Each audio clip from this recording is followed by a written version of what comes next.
Stefan, would you have won more Wimbledons if you'd had use of this Sony smart sensor?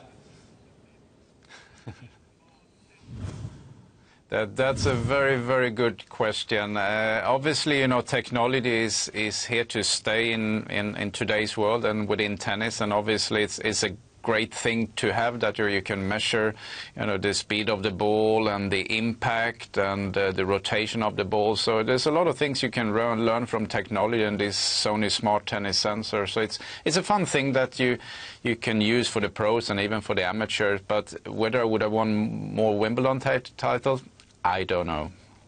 How has technology, Stefan, changed the way that players train and prepare for tournaments such as Wimbledon? Well, I think it's had an impact on tennis because there's many ways you can use the technology.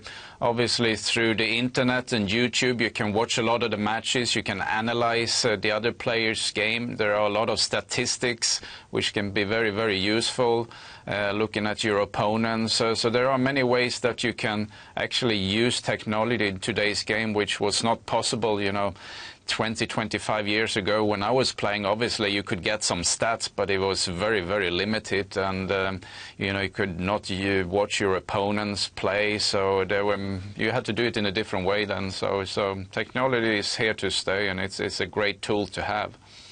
Stefan, many of our investors will be fascinated to know, and probably don't know, that you co-own an investment fund called Case.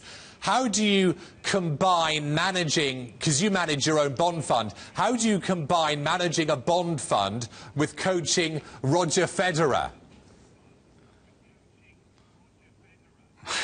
That's a good question. Yeah, I'm part of Case in Sweden, obviously, and I follow the market very, very closely. I'm not managing, but I'm sort of following the market all around the world, and it's very easy to do nowadays, obviously, because of television, where you can watch Bloomberg, obviously, and through internet and keeping in contact with people. So that's an interest that I've had since 15 years ago. So and something that you can only do on your spare part of your time. But obviously, it takes a lot of time to be on the tour with Roger as a coach, together with his team. But it's a great combination. So there's always things to do. Stefan, can you give us an idea of how much money the fund is managing, how its funds are faring right now? Well, I think the funds have been doing pretty well over the last few years here, and we've been rating in the Morningstar. So, you know, 2 of the funds have had 5 stars, which we're very proud of. And, you know, we're very early into the corporate bond market back in Sweden because of the nasty things that were happening in 08, 09 there. So at the moment, things are doing pretty well, and I think we're managing about 5 billion Swedish krona, whatever that is in pounds, I'm not quite sure. But we're still a very small company, and but we're working at it, and, you know, hopefully we can grow over the next few years. And do you think you'll expand into the sports business? Well, we've had some thoughts actually to have some sports people on board. I'm part of the company, and we have a new co-owner of the company, which is Niklas Lidström, who played hockey in the National Hockey League, and obviously we'd like to be in sort of sports where we can help out, you know, athletes, you know, around the world, and preferably up in Scandinavia to start with. And because I think it's very, very important when you do have a career to have somebody look after your money properly, because it's hard enough to make them, but you have to look after it as well in a very sensible way. And obviously, I have a lot of experience now over the last 15 years now, so it takes a long time to get the knowledge. So, you know, and finally I'm getting there, I think. And Stefan, with that knowledge, can you give us some tips? I mean, what's your investment philosophy? What tips have you got for us?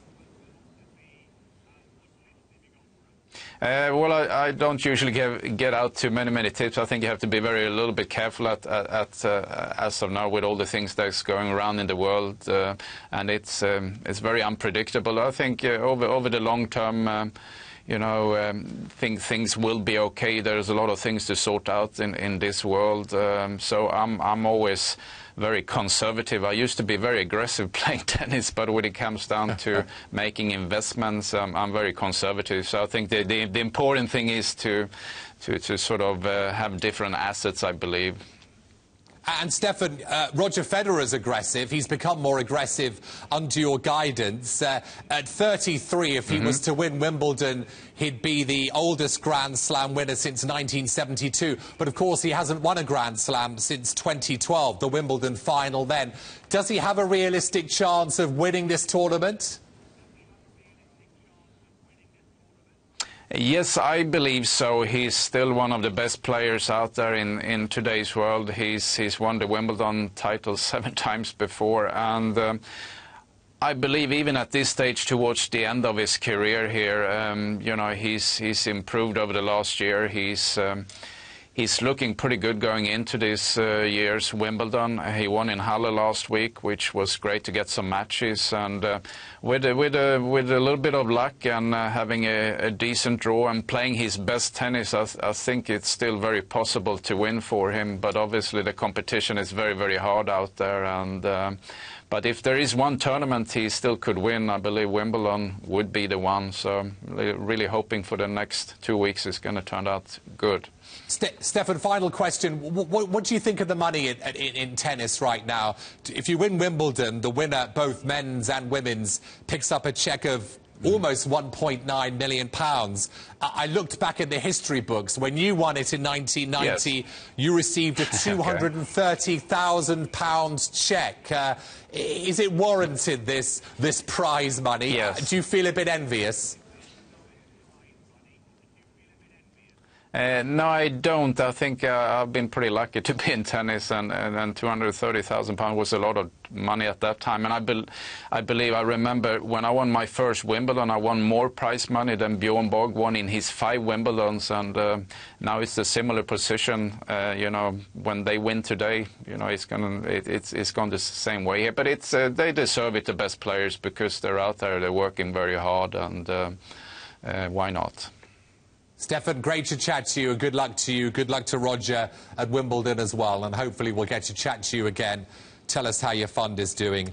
Stefan, who, of course, is a former Wimbledon champion, twice coach of Roger Federer as well. 6-time Grand Slam champion, Stefan Edberg.